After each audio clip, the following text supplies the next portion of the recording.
namimiss ko syempre lahat, cast and crew. Lalo na yung mga maiingay na breakfast namin. Yun namimiss ko yun.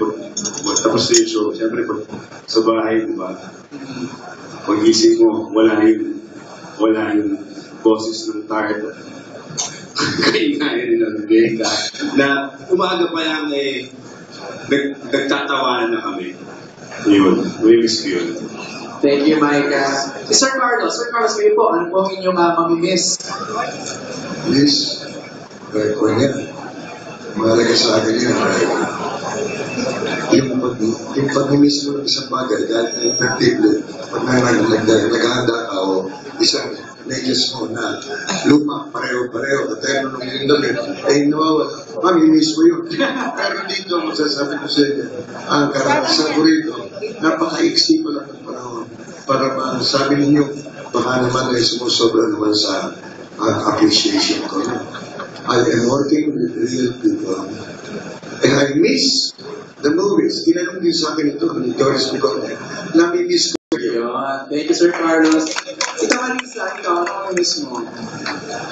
Ganun din. Ang mga taong nakatrabaho ko, mga artista, mga crew, hanggang sa utility, make-up, hanggang tawanan, biruan, at ang mga staff, nabuti sa amin, sa akin, lalo na experience ko.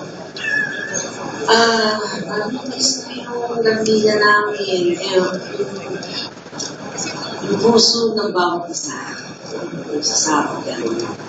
Maraming salamat din talaga. Nakasama ako dito. Tita Glo? Maswerte ako na kasama ko dito dahil ito mga batang to, parang anak na kasi alam niyo naman ang pamilya ko na sa States, I consider them my family. Pag namimiss ko mga anak ko sa Amerika, titingin ako kay Judy, titingin ako kay Richard, kami ni Richard kasi mga Bisaya. Pag nakusap kami, Bisaya talaga. So, minsan sabi ko, Dong, wala ka ng puwet dong. Dong, pumapayat ka dong, kaong kagdagan dong. Ibigin ito kay Bisaya. Namimiss ko lahat.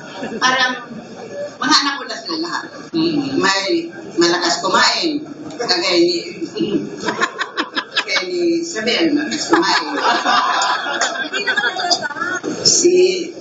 Si Doris, masyadong bumangera. Pero gano'n, sa mga anak ko meron din. And then, meron din akong pagkakamali, kung minsan, nami-misunderstood kung isa o dalawang anak. Pero sabi ko, ako may kasalanan siguro. Pero si Hall talagang maligaya ka. Maligaya kami lahat. At maswerte na kung nabalik ko si Pagkalulong.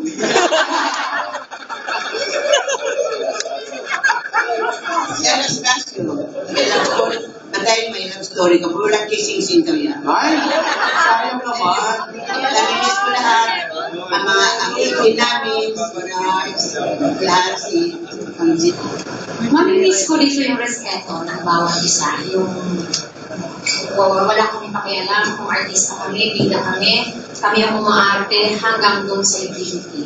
Yun ang mamimiss ko kasi naramdaman ko yun for 2 years yung love sa isa't isa, from Miss Chini down sa utility, andun lahat ng respeto.